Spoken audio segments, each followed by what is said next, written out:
Okay. This is we have our annual ARC full application workshop every year. Every year I look forward to it, as I am this year. It's just this year is a little more stressful for me because I'm not used to being the techie person and sharing the screen and doing all of that. So I'm hoping all goes well. And I ask you to please be patient, but I think we'll persevere. So what I'm going to do is share my screen, but just to give you a little background, we have a few changes this year, and I know we have a real good mix of projects. I'm very happy with our projects. Some are construction, some are non-construction. I'm going to open the construction application, and I'll give you notice when it differs from the non-construction. But just to review, I have our construction projects as Trumbull County, Campbell City School Districts, Geneva on the Lake. Those are our, oh, and Flying High. I know you might be equipment or you might be construction. So it depends on which way you go. So those are what I'm going to list as the construction applications. And then our non-construction is YBI, the Ashtabula County Airport Authority, and let's see, non-construction, and Ashtabula Leadership. So it's like 3 and 3. And then, of course, the Village of Louisville, you're an access road project. That's a construction project. So we'll lump you in with the construction as well. I'm going to go and share my screen and open the construction application. Well, that's not what I was supposed to look like. I don't like that. That's not what it looked like earlier. Let me close that. That's not what I want. Oh, I hope you can see. Can you guys see my screen? Do you see black? Yes, we can. Okay, thank you. Good, because when I demoed this without anybody with me, my shared screen looked a little different. So I'm assuming you can see that I have opened the full application. Yes, we can see the Word version of the full application. Wonderful, wonderful, because now I can't see y'all. Okay. I'm the only one that can't see it from the Village of Louisville. I'm on a mobile. That's okay. That's okay. We'll get you through it. And even when Chris returns from vacation, we can do this just a little refresher too, because actually you are an access road project, so you're a little different than most construction projects, anyways. But anyway, okay. I'll just go through, and if anyone has a question, just do a shout out, because I can only see a few squares. I can't see many of you. Or use your chat box. But I tell you, I'm not very skilled at keeping an eye on all these things. So feel free just to do the shout out. Hey, Kathy, can you do a... Kathy, go full screen. Yeah, if you could go full screen or even enlarge your font a little bit, like the Control Plus or the bottom right. Can you make it a little larger for us? Okay. Yeah, if you go down to the bottom right of the Word document, you see the 100%. If you scroll it over just a scotch, it'll make it a little bit bigger for us. Over a little bit more. Oh, I get you. Okay, learning curve. Here we go. Woo! Wow, that's big, huh? Oh. Is that better? That is better. That's better. Thank you. Oh, I'm sweating. Okay. Here we are. We're here to help you just as much as you're here to help us. Thank you. I can help you on ARC better than I can control this video. But thank you. Okay, so what I want to point out here, of course, is just we're going to go right on through the application, but I'm going to start with the important thing, the due date. The applications are due 4 weeks from today, November 16th by 3 p.m. And of course, we are going to forgo having you hand deliver. In the world of COVID, we're just not going to be doing that. As you did your pre-applications, submit them electronically. They are to be submitted electronically in the full application. So email one complete full document, like in a PDF or whatever, but do not send multiple attachments. It's one complete document. Email it to my attention, and I will in turn send you a confirmation email that says, yes, your application was received. So one complete document, no smaller than a number 10 font, and make sure you number each and every page of your application, and that'll come into play when I go through our forms. But then I'm going to move down a little farther. This is assembling the application. This is page 4. And on the non-construction application, you're on page 3. But for everybody, we're on page 4. The application has a very, strict format, and you can write a cover letter or not. That's okay. But other than that, everything is in this order as such. There are 4 basic sections of the application, and then you got your index pages to separate them. Basically, it's your section 1, which is your project proposal summary. You all have already done that. That is in your pre-application. Some of you may have a few tweaks we're doing along the way, but that's done. Then section 2 is the forms, 3 is the narrative, and 4 is the budget. But put them in the proper order with the index pages, separating them, and number each page. Projects or applications that are received that are not in the proper order or the proper format are going to be returned for a correction. So we'll just do them right off the bat. I'm going to move into section 1 of the grant, which is we call here the project proposal executive summary. This is what you've already done. You'll find all the pieces and parts of your pre-application are going to be used to assemble the full application. So much of your work is already done. So you got your index page divider, project proposal summary that has already been approved. What you need to do on this, in the pre-application, of course, it says pre-app. You want to take that title off and now say project proposal executive summary. I'm just going to call it the project proposal as we go along. Now, with that approved for project proposal, applicants from this point forward cannot make any changes on that approved summary, especially regarding number 8, the budget section, without the approval of Eastgate. And with that, I mean, I'm not going to tell you you can't change a funding source or you can't change something, but what I'm going to say is we have to know about it beforehand. I'll give you an example why. Sometimes a grantee in the past has tried to change a funding source, and when they did, it caused a problem and it invalidated their application in another program. Specifically, what I mean is if you're applying to ARC for funding and you're also applying to CDBG, you need to let CDBG know that you are applying, even though, of course, we haven't approved it at this time. I had an applicant in years past that I knew they were applying for CDBG. They stated so in their pre-application, but they didn't notify CDBG. And when CDBG got their application, they said, hey, you didn't tell us you were applying for ARC. If we had known that, we would have scored your application differently. Therefore, we're not going to approve CDBG funding for you. So that was a problem. That's why we say your project proposal summary is done. Don't make any changes without getting Eastgate's approval on that.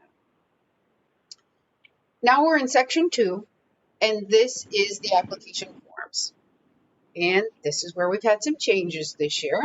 So holding my breath if this is going to work, I'm going to go to the first one, and this is the application checklist.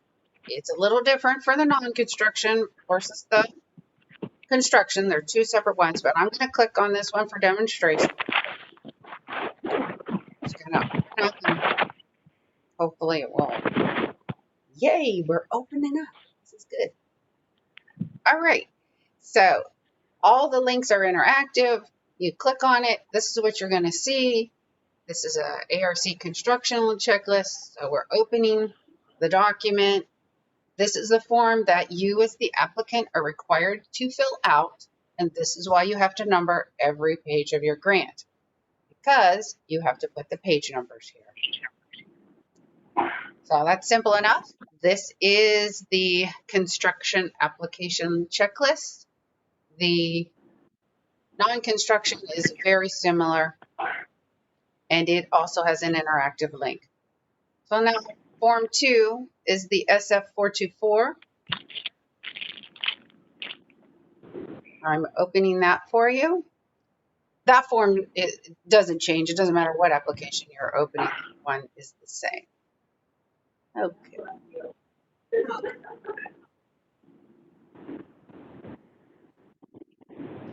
It's opening on my end, so hopefully you can see it in just a moment. And we are successful. 2 for 2.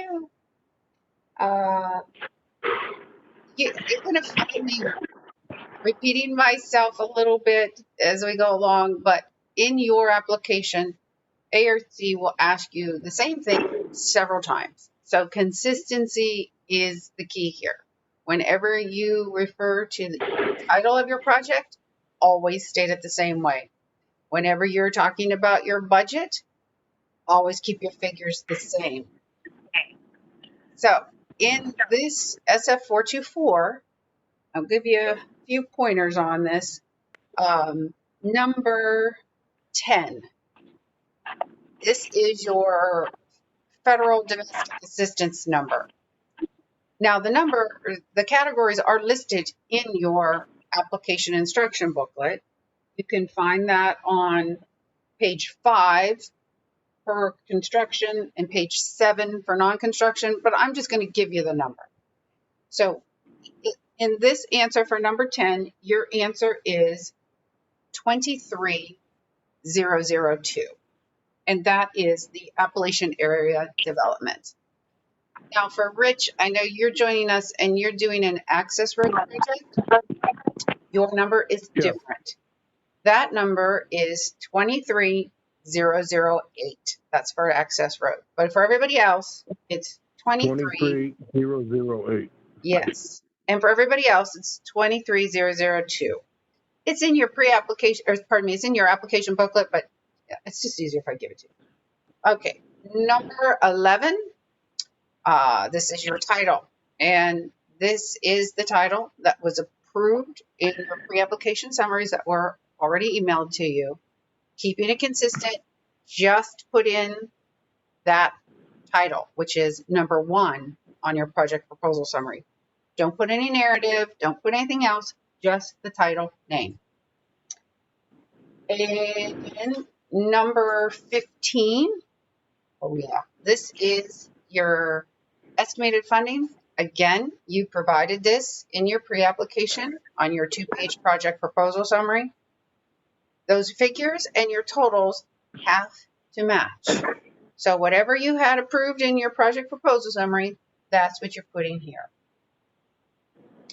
Then number 16, yes, Ohio does require this. This is the clearinghouse section, and you'll have to write a letter to me requesting section. That's in section 4. We'll get there.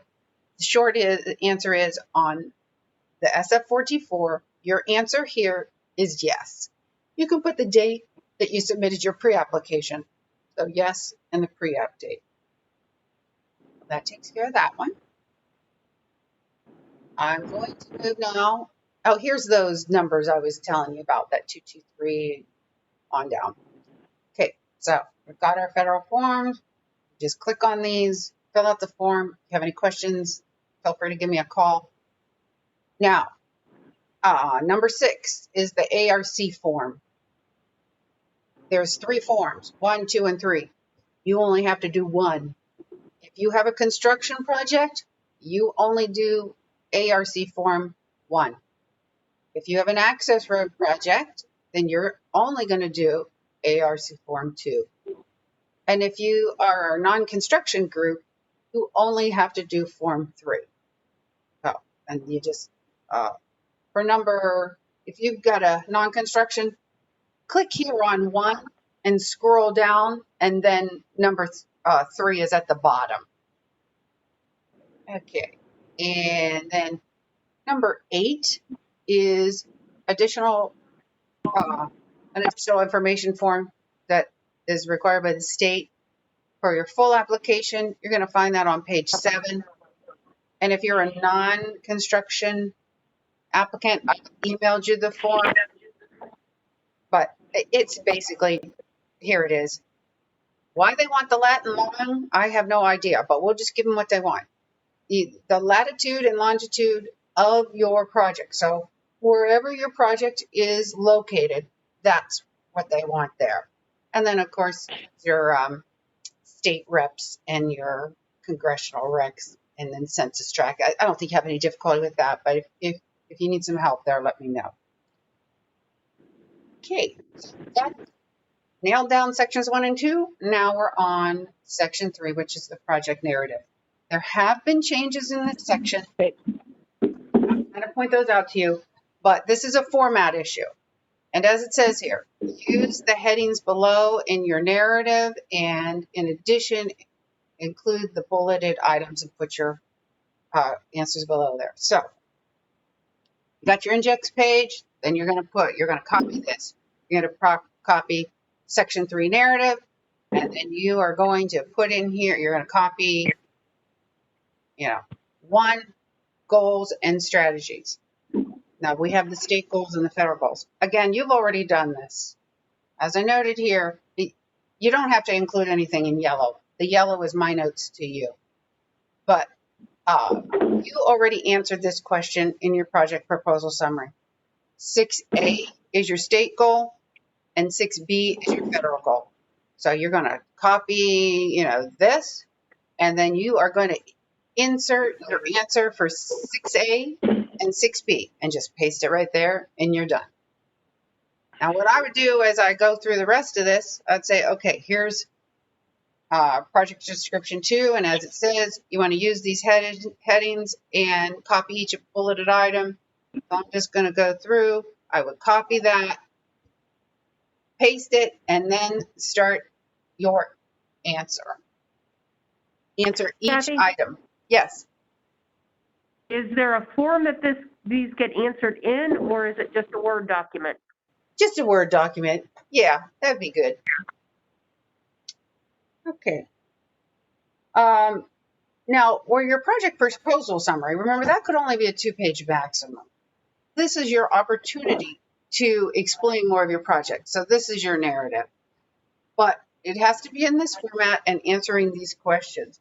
I would ask you to remember, though, with our new federal co-chair, he's very focused on economic development and job creation.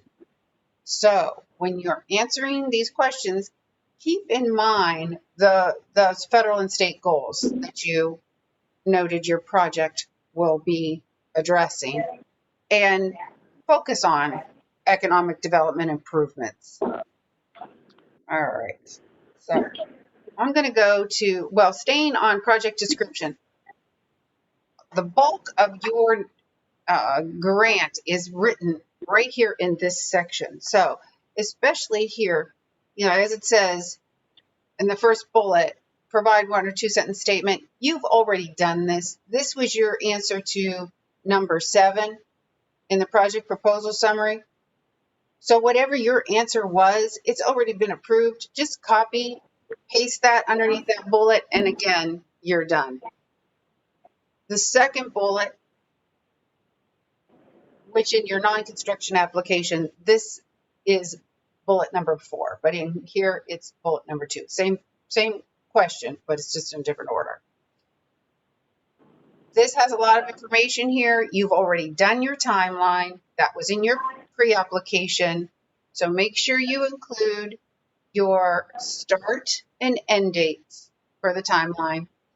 You can copy your timeline that you had and either insert it here or take that timeline attachment and make it the page after this. Either way, but make sure you include your timeline. Also include here the information you put and your project activities, that was attachment A in your pre-application that talked about your project cost and your activities. So the timeline Question, is, Kathy. yes, If say, for example, the timeline may have deviated slightly from the time that we submitted the pre-application to now, do we note that in that, or do we you just use just a change them. revised timeline? Just, Okay. yeah, just change them both. That's fine. But also Okay. make sure that I'm aware of that so that I know we're still in your, Yeah. we're still, In the window. yeah. Makes sense. All right. Thanks for the shout out there. Yeah, I think we're good. Again, the third bullet is going to ask you about census tracts. Is something we need there. And then number 4, this is new. We always had to have maps before, but they just kind of tweaked this a little bit. And they're saying attach your maps, detail maps. You guys have always done that. So just make sure when you're adding the map, include the physical location of your project as well as your entire service area. Because you may be serving, multiple, counties, cities, or townships, and that's okay. So we encourage that. So put a dot as to where your location is, and then also include your service area. Just making sure your maps are legible and easy to read. All right. Oh, okay. Another question, Kathy. Does Yes. it matter if, so in the census tracts, should we call out, if, for example, we're serving a opportunity zone or something to that extent? Does it add any more credence or? Yes, it does. what have you? That's an excellent Okay. question. Thank you. If you're in an opportunity zone, definitely include that. One thing I should say, the economic status of your county. So Trumbull has changed this year. Trumbull, the entire county for ARC is called at risk. And so is Ashtabula at risk. That means you can ask for 70% up to $250,000 for your total project cost. Whereas Mahoning County is noted is the same. It's as it has been previously. It's called a transitional county, and that is a 50-50 match. So that up to $250,000 maximum on there. Well, we only look at the entire county. You may find that or think that in other programs that your certain sections are called distressed. ARC doesn't recognize that. We only look at the entire county. So Ashtabula, Trumbull are noted as at risk, and then Mahoning is transitional. You also answered that question in your project proposal summary that's been approved, and that was question number 3. All right. I think we've covered that project description. So now I'm going to move on to strategic rationale. And they made just a slight change on this. You can see letter of demand is highlighted. I just changed the wording on that. Before we always called them support letters. But this year, they're calling it. Hello there. How are you? I'm good, thanks to you. I think I'm hearing some background noise there.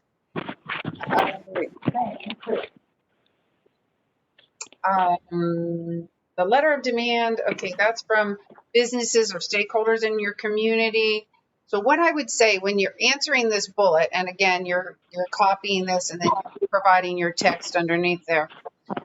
If you have, I'm sure you have letters of demand or letters of support because you included them in your pre-application. You can have additional letters. We would welcome that. But when you're answering this question, write the entity that you have received the letter from, and then include the page number where the reviewer can find the letter. As you'll find, these grants sometimes they get divided up amongst reviewers. So making it easy for them to go back and find your letter is important. Okay. The third bullet, 2, 3. Question, Kathy. Yes. So if can we use the same letters and for example, some of the letters were dated for the pre-application. We can carry those forward to the full application, not have them Yes. change at all. Absolutely. In fact, I would, everything that you've provided in the pre-application as a letter of support, I would say use the same letter in your full application. Perfect. Thank you. Mm-hmm. Let's see. What did I do there? I think I got a little too happy with my clicking. The third bullet under strategic rationale, let me go back up. Okay, here. Yes. This is going to address energy efficiency. So just make a note like that, like for water projects, that's the most efficient equipment will be used, or for maybe an upgrade, it will consume less energy for the equipment. But just make sure that you address that the most efficient energy equipment and or construction is utilized. Also, if your project involves trenching, like a water line, a sewer line, it's especially right now in the world of COVID, with broadband, the digital divide being such a problem. You want to know that Hey, Carrie, yes, can I ask that everybody mute when they're not talking because there's so much background noise that often we can't hear you. I appreciate that. I didn't know how to mute that, but I could hear it myself. Thank you. All right, let me repeat that about the third bullet under strategic rationale. And again, we want to address energy efficiency. So make some type of note, and even if you have to let your engineers, your architects know about this ahead of time when they're putting the proposal together for your cost analysis. But ARC wants to know that the most efficient energy equipment and or construction was utilized. So note that in this answer. And then also, as I mentioned, and we all know the digital divide during COVID is very apparent because if you don't have access to broadband, you can't have telehealth, can't have education, and you can't run your businesses. So it's important if you're doing a trenching in a water line or a sewer line that you note that conduit was considered. Don't say you have to lay it, but you want to make a note that it was considered and hopefully you're laying it. Okay. So now I'm going to move on to collaborative partnerships. This is, again, just a little tweak in what they're calling letters of engagement. We've always called that letters of support in the past. So if you have letters from, your commissioners, your trustees, your state representatives, or your federal partners, this is where you would note it and then insert it. So again, as we said previously, write all the entities, the individuals that have provided such letters, and then note the page number that can be found. All right. Okay. Now, going to project sustainability and capacity. What ARC wants to know, especially in this section, is you as a grantee have the ability to successfully administer your project, a grant fund, this grant. So any experience that you have had as an agency in being awarded state grants or federal grants, I would note that, successfully awarded, grant from FDA, USDA, even previously ARC. So they know you know how to administer funding.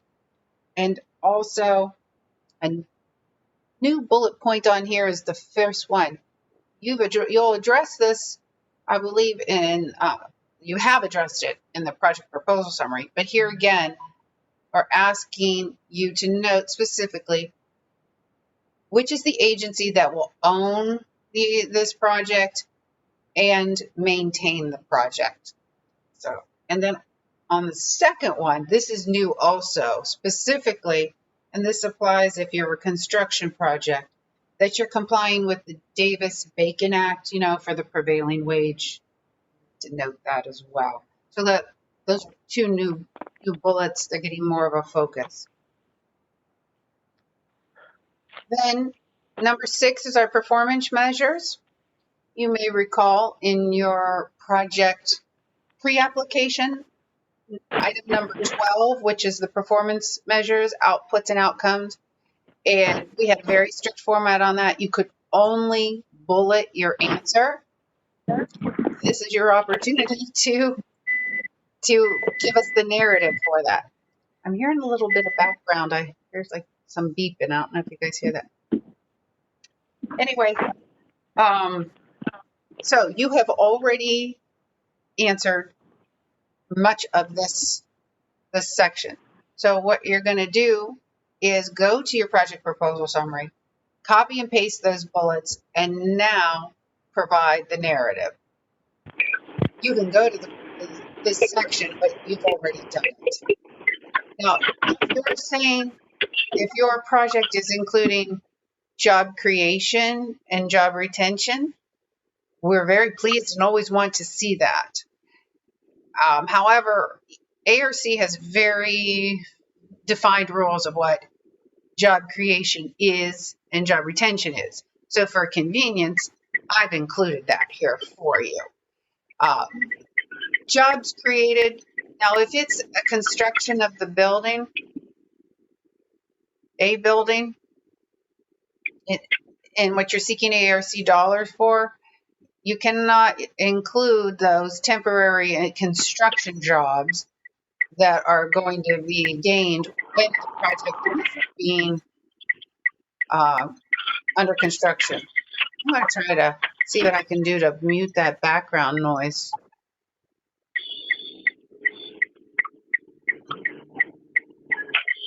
I guess this is part of the learning curve. I apologize. Because to me it looks like everyone is muted. Okay. Just keep it. Mm-hmm. And again, what we're doing is copying and pasting and then providing your answer. Let's see what else I can do here.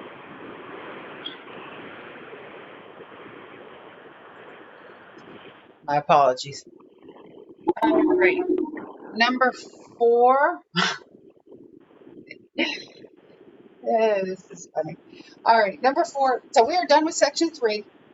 And now we got our index page. We're doing section 4. We are, copying this. And again, use these headings as your grant headings and then provide your information. Number 1 here, just remember when you're providing the total cost for engineering, your total project cost, that this answer is the same that's in your 424 that you completed. I think we looked at that. That was item number 15. And also number 8 in the proposal summary. Again, I'm noting consistency. Every time you answer something, the budget, it always has to be the same. And here, you're just going to copy the project proposal summary, number 8, insert it, and you are going to tell us, identify each funding source. Tell us, is it a federal? Is it state? Is it local? And is it private? Tell us, is that a grant fund or a loan? And then for every source that you list as being a contributor for your funding, you have to have supporting documentation from that entity stating that they are providing X amount of dollars for your project and what that project, and of course, name the project. Now, another requirement, this was new this year and is being carried on, is all applicants are required to provide a resolution from their board. And these are the items that need to be stated in there. You got to state that you're applying for ARC funds and authorized to do so. Geez, I hear something again.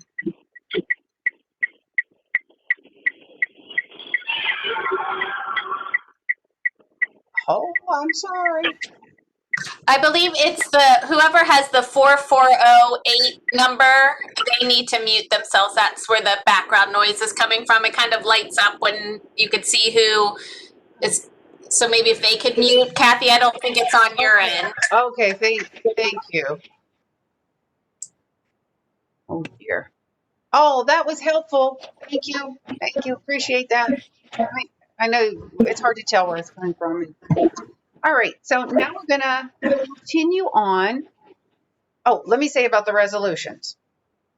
I will be more than happy to review your resolution before you have it approved. Because the last thing you want to do is turn in the full application and say, Kathy, I got the full application done.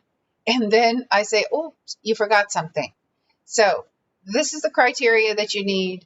One, that you are applying for ARC funds, authorized to do it, state the project the project title, and then state the total project cost, the amount of funds that you're requesting, and if you're providing a match, it would be in there, not all the due, and then assigned by the appropriate person. But I'll be glad to look that over before you get it passed and approved, so we touch all our bases and make sure we have everything we need the first time. Number 3, the calculation of match. That's what we talked about earlier. That's our economic status, which is at risk for Trumbull and Ashtabula, and then transitional for Mahoney. And I always have to laugh at additional document because I think I've asked you, or ARC asked you, for an arm and a leg. But if you think we've missed something, we could have, you can add something else. However, do not put financial audits or other grants or form letters or whatever. Those are not needed and will be returned. Now, for those of you having a construction project, I'm on basic agency. I don't know where everybody. I hope you're still with me because I can't see anybody. But anyways, the basic agency, that only applies to Trumbull County. We've got that taken care of. Construction, that would be on the federal side. That's the only one. Nobody has to worry about a basic agency letter, so that's good. And then the clearinghouse document, everybody does need to do this. This has to be sent to me, and we've got, let's see, what page is it on? Towards the end of your instruction booklet, let me just zip there. Here's an example. Oh, that's a business support letter. Let's see. Okay, here is the basic agency letter. That was only for construction. Clearinghouse must be the second one. So here with that, and then city. Oh, here's the clearinghouse one. Yeah, just address this to me. Use this verbiage, but change, because it's gubernatorial executive order, whatever. Change the like city of Girard to you and what your project is, and just said that to me. It's legality that we have to do. So I think we're done with sharing of the document. That took care of all 4 sections and the attachments. So at this point, I will turn it over to you if you have some questions. I know a couple of our applicants had some items pending. And Barb, I did get your information. Thank you for sending that. As far as the in-kind, that's, any applicant can request or can use in-kind as part of match as long as it can't be more than 20% of what you're asking for an ARC side. But if you are noting that, one, you need to talk to me, but it would need to be noted in every time you refer to the budget, it has to be shown there with a dollar amount. And then anyone can feel free to ask me a question if you like. Kathy, can you go over again what was required in the board resolution? I don't think I caught everything. Sure. Okay. let me go back to share document. Oh, now it looks the same as it did earlier. Share screen. And we are going to go, that's going up.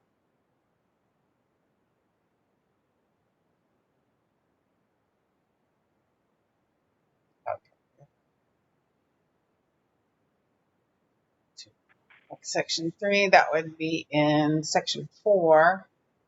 Here we are. So in section 4, item 2, going down to F.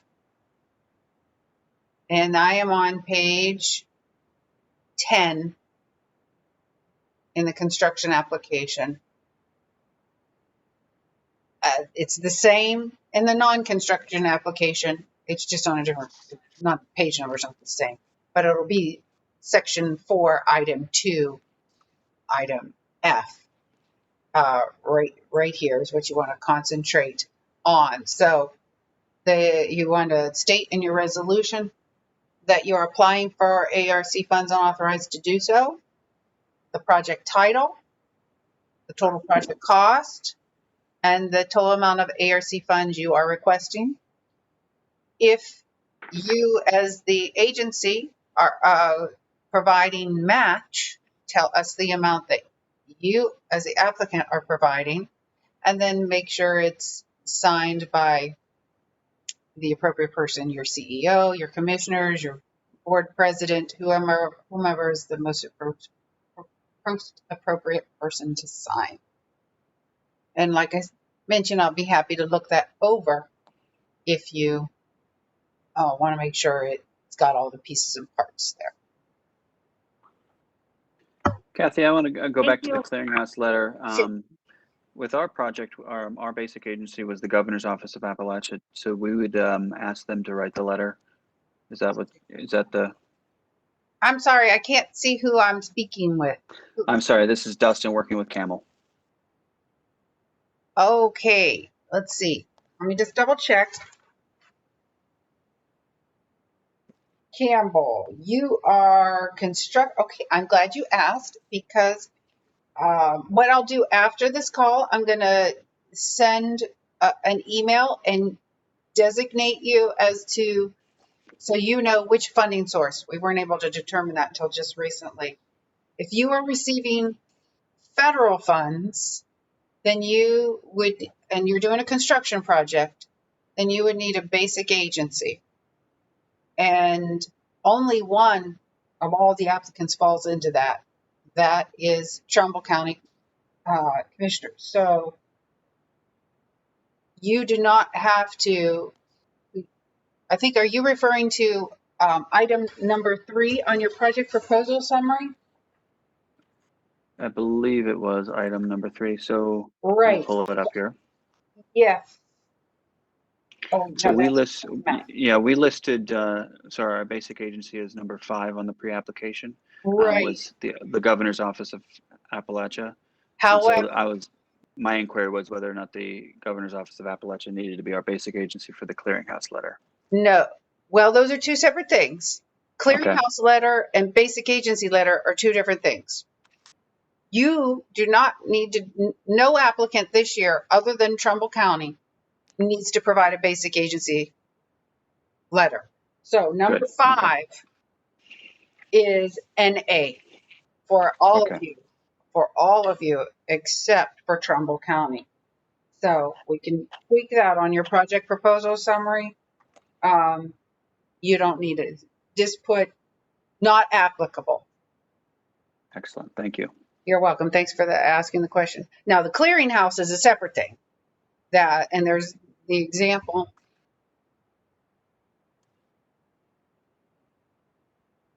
That's at the bottom.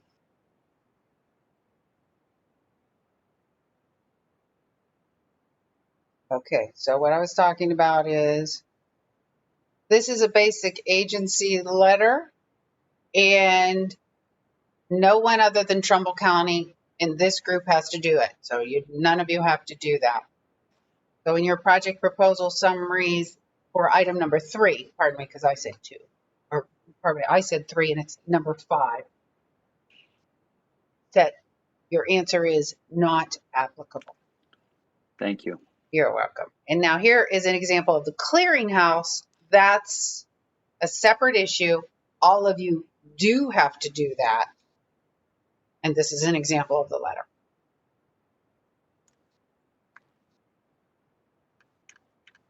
That's funny, when I'm sharing my document, I can't see anybody now. Okay. All right. See if I participants, maybe that's it. All right. Well, does anyone else have a question for me? Could you, I'm looking at the application guidelines, page number 6. It's the HUD block grant program. So for us, who do we get that? Who's the director of the state HUD block? I don't think you have any HUD funds in here. Perfect. Okay. So And you so we don't, do NA for that. nobody, no grantee has to worry about that. You're not dealing with HUD as in any of your matching funds. So one Excellent. form Good. to fill out. Yay! Don't worry about that one. We're always happy to eliminate forms, you know, as if you don't have. We do. We are happy to. Kathy, it's Matt. We have a board meeting tomorrow evening, so I'll get an addendum on. Would you be available tomorrow sometime in the morning just to review a quick email with our sample resolution? Yeah, let me just double check my my calendar. Tuesday. I have a meeting from 11 a.m. to 12:30. Other than that, I'm available. Okay, I'll send you something over early in the morning just so I could get it on the board meeting tomorrow night so we don't have to have a special meeting later. Sure. All right, thank you so much. You're welcome.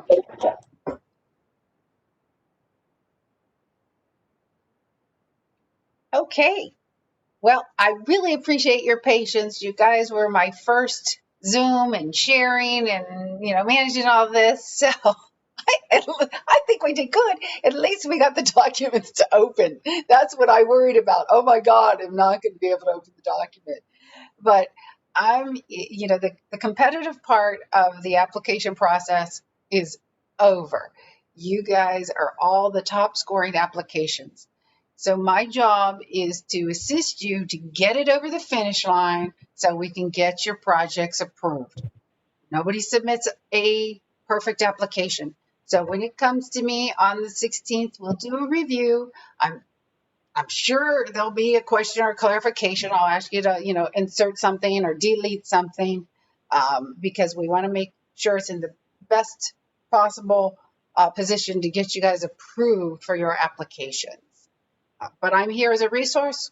Call me. It's hard to call because I'm not in the office. You can, but it just takes a while to get in. But email, I think most of you have my cell. I'm available to assist you to help you get a successful project. And thank you so much. If nobody has any other questions, I think our meeting. Hey, Kathy, I do have one question in the Village of Lowville. We do have an MOU for a company going to possibly, since we did the phase 1 of our ARC, this will be phase 2. We also, like I said, the mayor wanted to make sure you knew that we do have an MOU. We expect an announcement very soon on the plans of starting construction. But I'm not sure that the MOU got to Chris to be submitted with this application. With the MOU, are you referring to the MOU that's listed in section 2? I don't have it in front of me, but I believe that's the correct one, yes. Oh, you don't have to worry about it. That's not due until November 16th with your full application. Okay. And that reminded me of the disclaimer that I always have to say.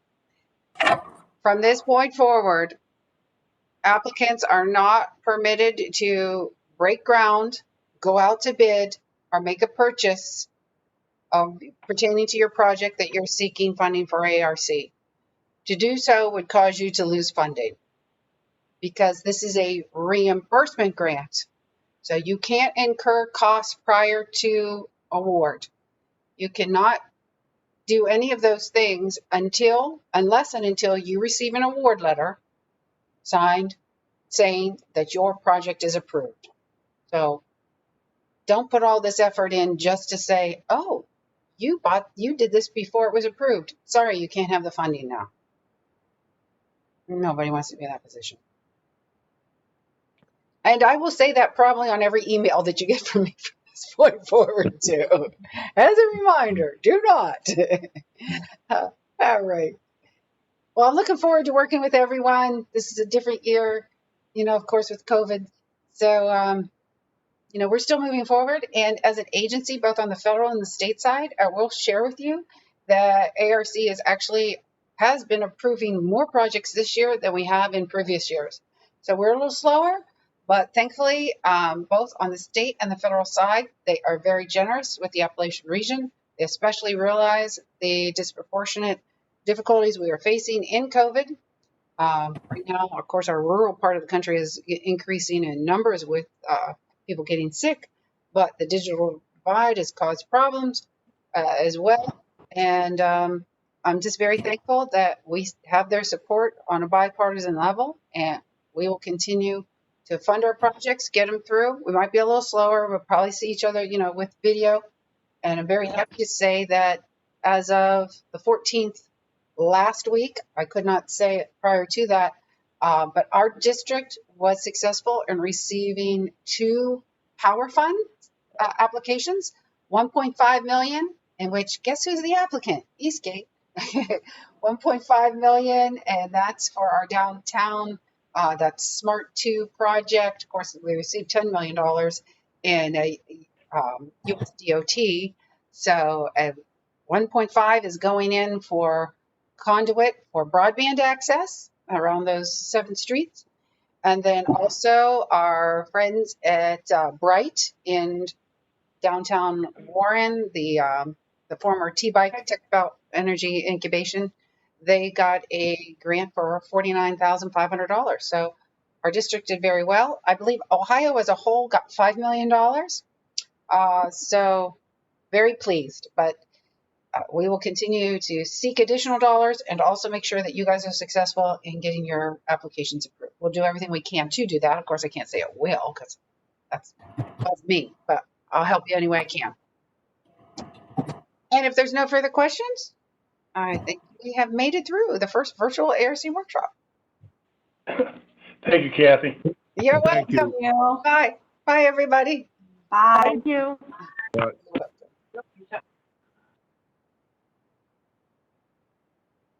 End meeting.